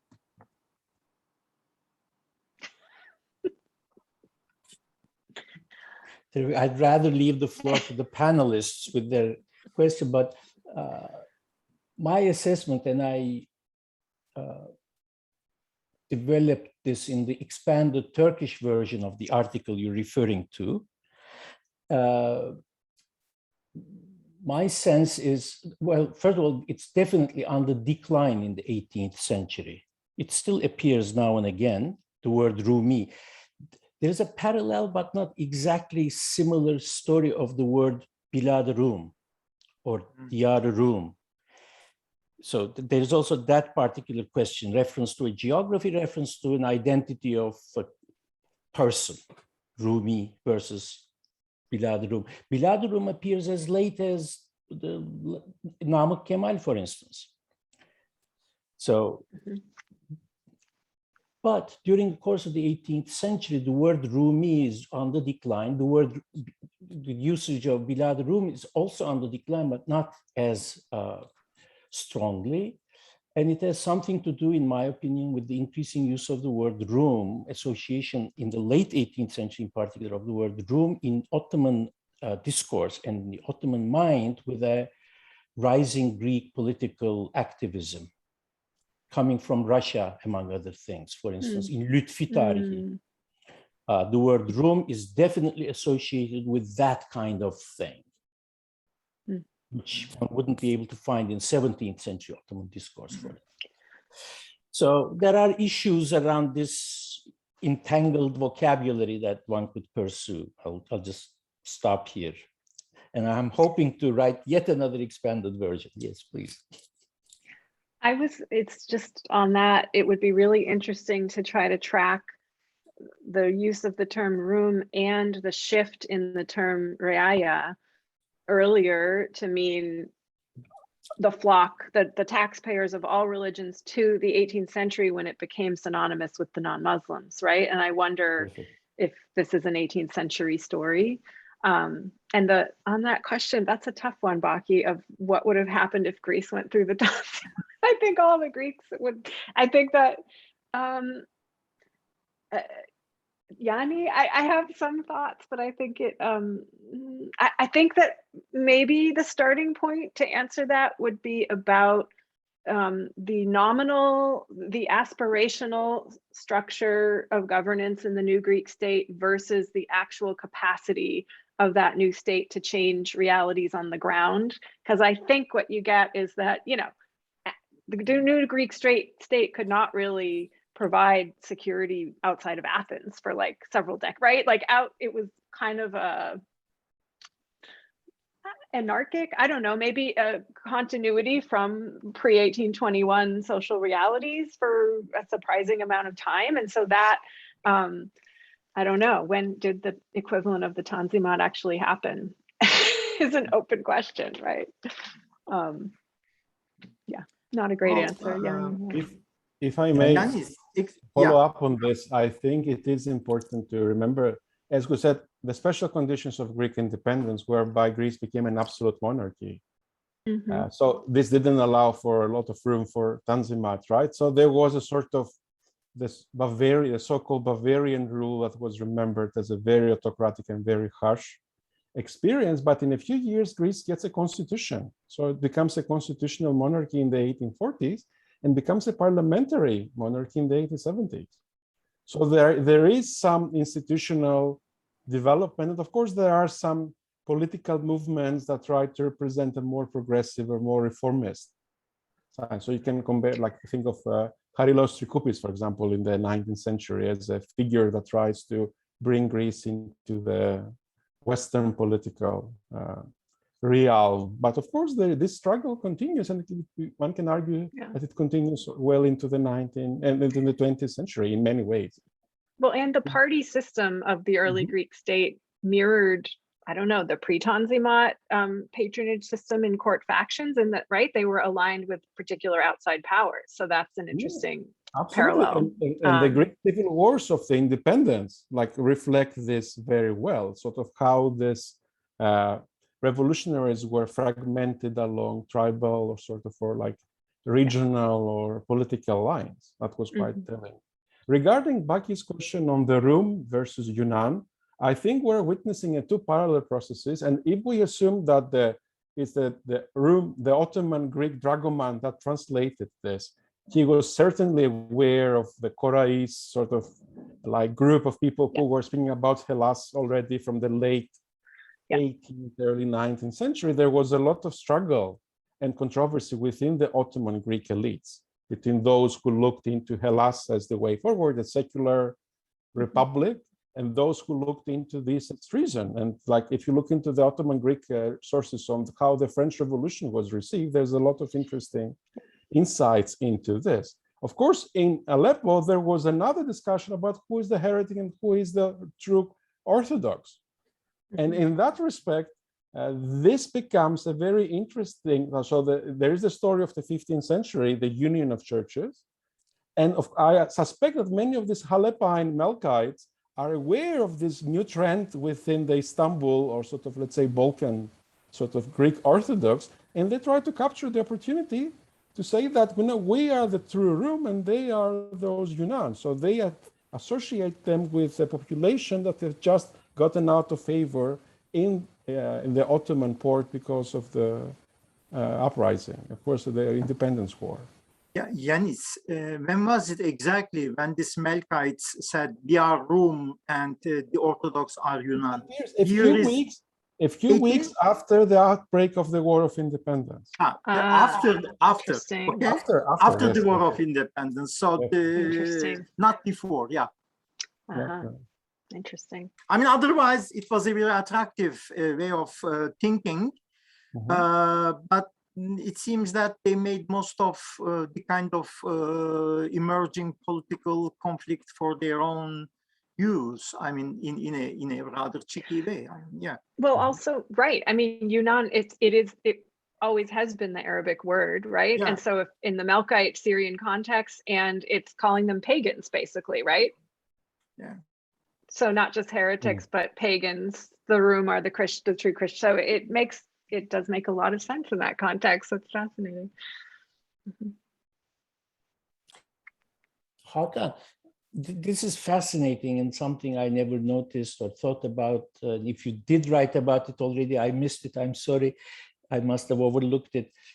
You know, the word Yunan was also used for the Karaman region from the late medieval era onwards. Yes. So did that complicate the picture of this new usage ever? Did it confuse anybody? Not really. Not any more than the term Rum was used to denote a section of Anatolia. I mean, Sivas, Amasya, Tokat, Çorum. This area was Rum for some curious reason. I mean, Mustafa Ali calls it Rumiye Sagir, small Rome, as opposed to Rumiye Kebir. But this is not Istanbul. Surprise, surprise, it's Rome. So, okay, Rumiye Sagir, Rumiye Kebir, and as you say, for example, in Shikari's version, the Karaman lands are always called Yunan, lands of Yunan, And was that Mustafa Ali's translation of Asia Minor, I wonder? Small, right? Small Asia. That could be as well. I mean, because the Ottoman authors were aware of the two types of Romans, Latin speaking and Greek speaking, and they they took lengths to describe the situation. I mean, sometimes in order to differentiate, they would accentuate it more, calling Rome the city Rim, not Rum, Rim. Rim, and the Pope of Rome was Rim Papa. So but clearly they were aware of this fine points, and they had, it seems that 3 usages in which we find Rum. We have the Sivas Amasya Vilayeti Rum. We have Rumeli, the other side of the Bosphorus, where I live today, Rumeli. And also for all of the Ottoman lands, they had Rum. I mean, so as in the Sultan of Rum. But Baki, I mean, as time passes, we can, safely, or we can venture to say that the name, the appellation Rum came to be synonymous with Greek Orthodox rather than Muslims. I mean, to the point that I remember from a general history written under the early years of Abdülhamit, 1870s, that it talks about the Sultans of Rum, but the book warns the readers that the Rum here has nothing to do with the Greeks today. So, I mean, the authors needed to make an explanation that the title Sultan of Rum had nothing to do with Greek-speaking Christians by this time.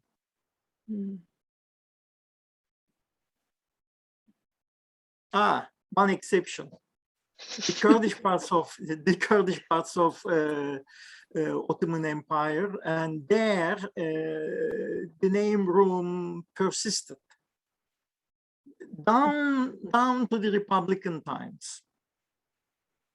I mean, down to the Republican. To today. Yes.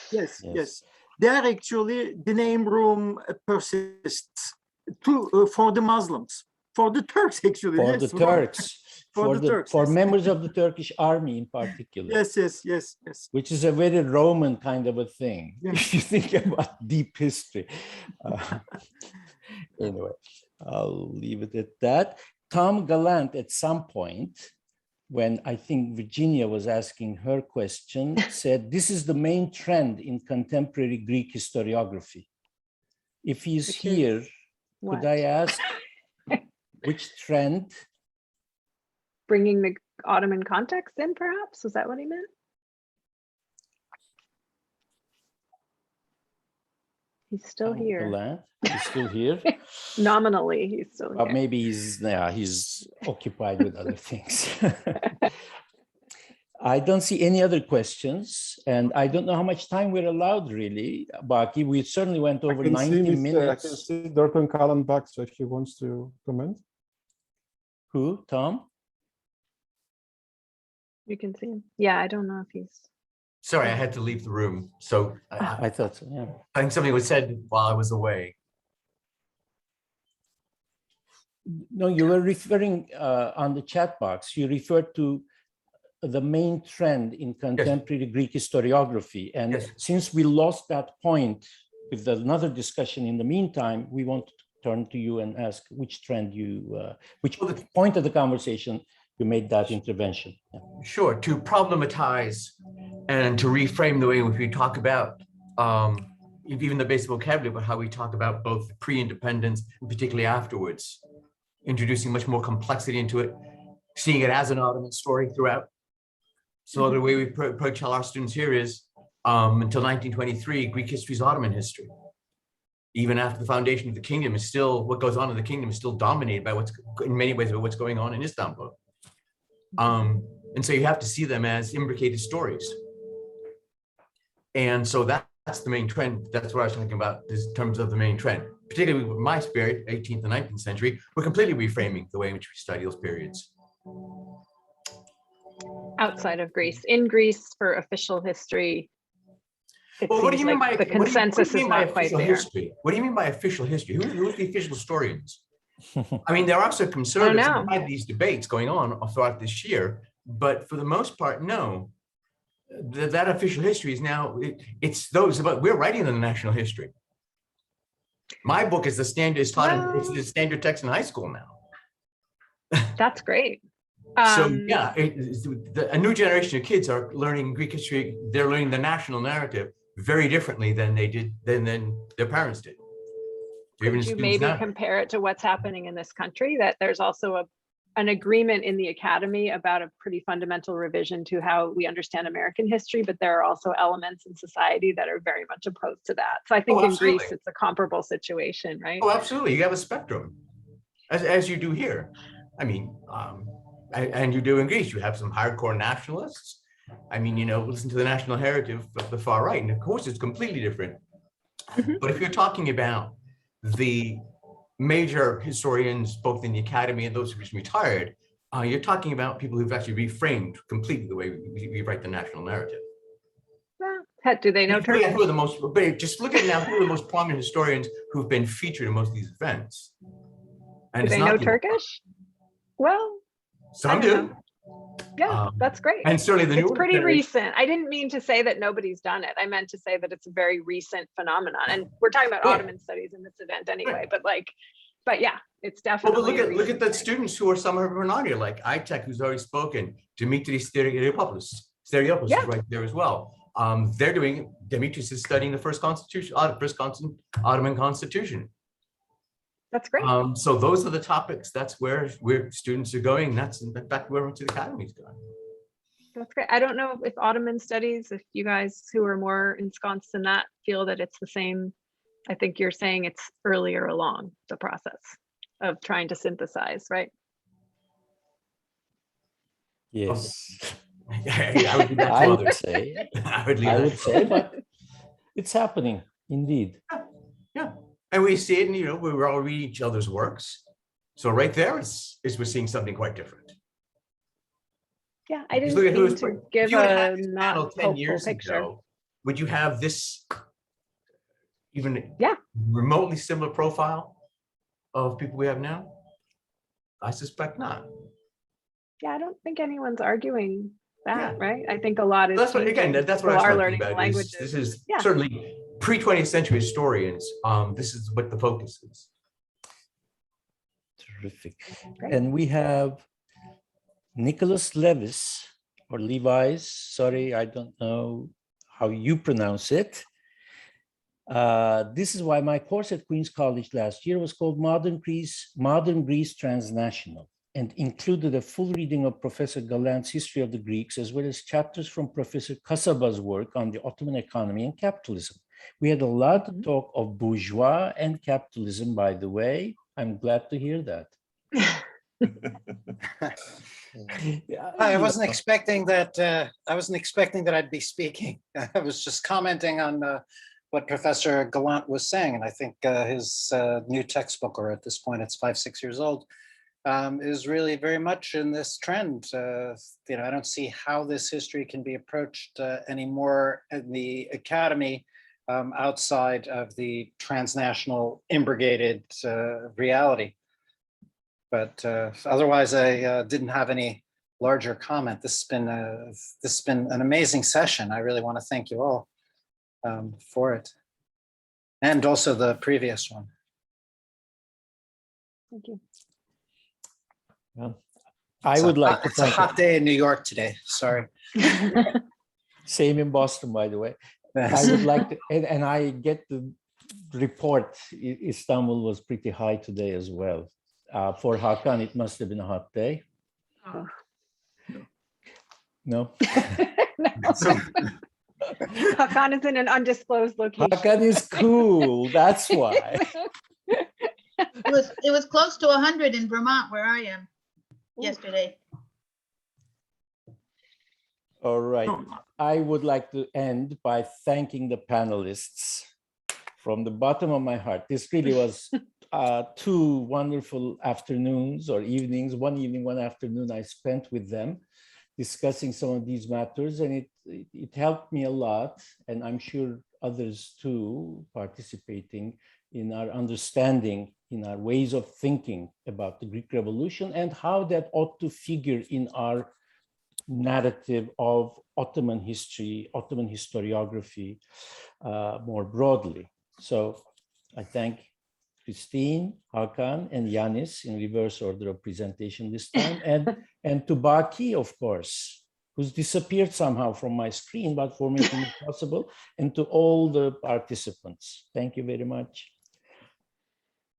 And hope we continue this conversation in some other form. Baki, I hope Otsa could, let's talk about this with some other colleagues, of course, a number of times again to figure out a way of making it a sustained historiographic conversation rather than one on this, one on that, which is also extremely useful and something we need to do in academia anyway, but to try and turn it into a sustained historiographic conversation about different communal histories in the empire, say, just for the sake of a short and quick way of putting it in words, though the wording could change, but something of that sort needs to be done. It needs to be done badly, I think, and the field would benefit. Thank you, colleagues. Thank you. Thank you, you, Hojam. Jamal. Thank you, everyone. I just want to end by emphasizing, simply reminding everyone that our colleagues in Greece are indeed leading Ottoman studies. My dear friend Marino led a WhatsApp panel last month on geographies and histories of the Ottoman supernatural tradition, which actually was mostly focused on the Islamic tradition. This is what we are having, and next month, when we are going to be talking about Janissaries in Ottoman port cities, Muslim financial and political networks in the early modern Mediterranean, the chair will be, again, one of my younger colleagues from Crete. I don't know about other Greek locations, but in Rethymno, there is amazing contingent doing things are changing. Great work on Ottoman studies. And there is nothing like that, I must say, in Turkey. As in these posters, this center in Rethymno is providing an opportunity for Turkish scholars to provide their work for a larger audience. And here, again, in Marino's group, there are several scholars from Turkey, as well as Turkish-American scholars. In Turkey, I don't think we can talk and find something as similar. I think Christine's remarks are probably much more strongly valid for Turkey, where nationalist historiography is so strong. One can imagine Tarih Vakfı, for instance, trying to do things. Vakfı is very much in sort of an institution in that vein, but it's limited, and I don't think they're able to do European-wide events with the European Research Council things. Unfortunately, the situation is kind of uneven. There are Turkish scholars, many Turkish scholars who share this framework of vision, and yet in terms of organizing something that would include and sort of focus on Ottoman Balkans, Sabancı, of course, had several things, but it's not quite sustained, not quite long-term, as far as I can tell. Maybe I'm wrong, which I tie to sort of the concerns of Turkish nationalism and the fate of, I mean, you can see this in the fate of the Greek community, that the Rooms, the descendants of Rum who continue to live in Turkey today, and then descendants of Ottoman Muslims who continue to live in Greece. If you compare the two communities, you'll see the community in Greece is not much smaller than it was, probably arguably bigger than it was in 1920s, whereas the community twice the size is basically disappearing, on which Christine is working now. And I hope we'll have a WhatsApp meeting in due course when Christine is ready to present her new work on the history of the Greek community in Istanbul. Thank you so much. Thank you so much, everyone. Aki, Yes. I saw, Christine, are you on that round table about the end of empire at Mesa? I think so. I'm on 2 different roundtables. I think that's one of them. The one that Milena Metodieva has. Yes. That also Yes. will be a historiography question, roundtable, I presume. Perfect. Now there we Yes, go. Now we have a great. reference to follow on Mesa. We have momentum. Thank you so much for Thank you, joining Jenny. us. Have a wonderful, Aki. wonderful day, and watch for our recording on YouTube. Take care. Bye. Bye-bye. Bye.